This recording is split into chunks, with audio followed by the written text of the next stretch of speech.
What is the best advice that you've ever received? Perhaps the advice was about something in your career or something totally unrelated. I want you to think a minute about that advice, and then I want you to think about some of the things that you've heard on this podcast or in your career about what it means to be a great developer. And indeed, we've talked about this subject at length. In fact, we had multiple episodes where we identified ways of thinking that a great developer adopts. I want you to think about that advice as it relates to your life today, as it relates to whatever you're doing today. Is it still relevant? There's a high chance that it is, especially if you got the advice sort of recently. And because most people are going to recall fairly recent events, it makes sense that the advice would be relevant. But imagine if you were to rewind to your teenage years or perhaps even younger in grade school years, and you tried to apply the same advice. Would it be relevant then? What about relevance for 10 years from now? When is that advice good? That's what we're talking about on today's episode as kind of a primer for upcoming episodes where we give advice. And I want to set the stage for how you should be listening to advice in today's episode. My name is Jonathan Cottrell, and you're listening to Developer T. And my goal in this show is to help driven developers like you connect to your career purpose so you can do better work and have a positive influence on the people around you. And here's the thing about advice. Advice is almost always context dependent. And in fact, you could argue that it is always context dependent. And unfortunately, very often, we hold on to advice. Now, of course, advice that people give you over the course of your career should be listened to and judged and managed.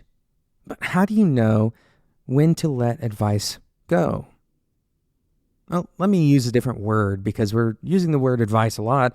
What does advice actually mean? Well, it's someone telling you a way or a belief that you can adopt and perhaps a resulting action that you may be able to take in order to achieve some ideal state, whether that's an internal state or maybe it's something external to you, some state in your career, for example. Now, that's a very broad way of putting it, right? We have someone coming along in our lives, or maybe it's a book that we read, or in this case, a podcast that we listen to, telling us how we should see things. How should we behave in a given circumstance? And so what makes that advice reliable? What makes it applicable? The reality for most developers is that we carry advice that we received perhaps early in our careers, and we hold on to it, and we use it over and over and over. And eventually, this advice that we receive, we codify it. We turn it into something more than just one person's suggestion. Enough people adopting this suggestion, we turn it into something like a best practice. And then the best practice becomes the way to do things. We all agree on this way of doing things. And eventually, the context where those suggestions were originally kind of formed, the context is no longer available for us to judge those suggestions by. Suggestions that have done a lot of good for developers in helping them achieve what they were trying to achieve, like do not repeat yourself, or all of the many principles that great developers who have come before me have helped establish. These things that we kind of all generally agree on, these patterns of software development, and even anti-patterns, ways of not doing things. And these are some of the things that we want to talk about on the show because, as it turns out, they are quite useful and useful in many different contexts. But the truth is that there is no single piece of advice that you will receive, especially in the context of software development, that is universally applicable We're going to talk about how to hear and apply advice right after we talk about today's sponsor, Linode. Today's episode is sponsored by Linode. Linode is a longtime sponsor of Developer Tea, and they keep coming back because Linode invests in the developer community. Linode is not only going to continue sponsoring Developer Tea for more episodes, but they're also giving Developer Tea listeners credit to use on their services. What does Linode provide? They provide Linux in the cloud at the industry-leading price point. That's starting at $5 a month. You can get a gigabyte of RAM on an all-SSD server with Linode. You can get started in just a few minutes. And Linode has things like 24/7 customer support and a wide range of open-source projects that Linode supports to build their services. So it's not just a black box of services. It's actually developers on the other end of this that are working to make Linode better for you, developers. Go and check it out. Head over to linode.com/developerT to get started today and use the code DeveloperT2018 at checkout for $20 worth of credit. By the way, we mentioned that $5 a month plan. That $20 worth of credit can get you 4 months on Linode services. Head over to linode.com/developerT to get started. Thank you again to Linode for sponsoring today's episode of Developer Tea. So we're talking about whether or not you can trust advice, and we've already kind of proven, hopefully you recalled some advice that wouldn't necessarily be applicable in your teenage years or your young life in your grade school years, or perhaps even 10 years from today. That advice may not apply at all. And so it's important to understand that advice is given within a context. And we should be able to realize that this is true for all of our best practices as developers. A very good example of this is writing maintainable code. Now, there's some really good argumentation about this, some great conversations online, civil disagreements between people about whether or not it makes sense to always write maintainable code. And the short theory of the side that says that it's not always necessary to write maintainable code, and in fact may even be wasteful to write maintainable code every single time, the theory essentially says that if you know for a fact that this code is going to be disposed of, it will be used once and then gotten rid of, or for whatever reason it's going to be locked and never touched again, then the point of writing maintainable code no longer exists. And maintainable code costs more to develop than non-maintainable code. And you'll notice here that the core concept that the advice puts forward, that maintainable code is good, is not being challenged by this new context.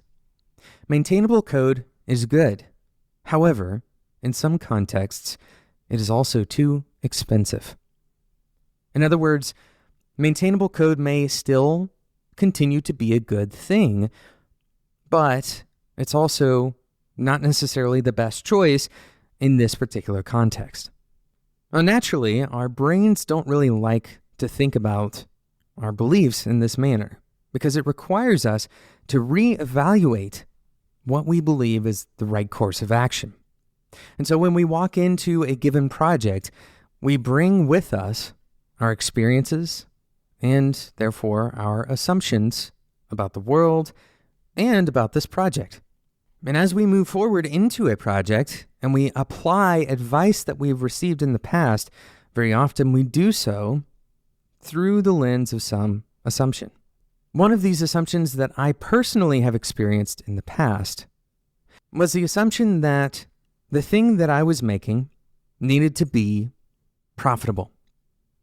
That the users who came to use this product would find it useful enough to pay for it. Now, this seems like a reasonable assumption, especially if you worked in a startup world or if you worked on a product for a young company and they're trying to build a viable product. But in this particular case, I was working with an established company, and they were developing a product that they wanted to provide to their existing customers purely as an improvement to their customer experience. The product was not intended to drive some major amount of revenue. Now, this was a counterintuitive thing to encounter as a developer because most of the time my assumptions don't line up with that view. And so the advice of always looking for expensive black holes of complexity, for example, that may not necessarily apply in the same way in that kind of project. So it's important to evaluate your context as you're moving through. Ask yourself, what assumptions am I making? And therefore, what advice, what best practices, what am I bringing into this project that hasn't explicitly been validated as necessary? This is truly the birthplace of so many costly mistakes that we make as developers, not as necessarily the birthplace of bugs that we bring into the software, but instead of things like over-optimization. And so as we move into episodes where we talk about things like anti-patterns, I want you to understand that these episodes are intended to assume kind of an average context. That average context is that you're working as a developer in a professional atmosphere for a company that relies on whatever you're doing as some kind of profit center. In other words, the code that you are writing will be iterated on, and it matters to the company that the code is high quality.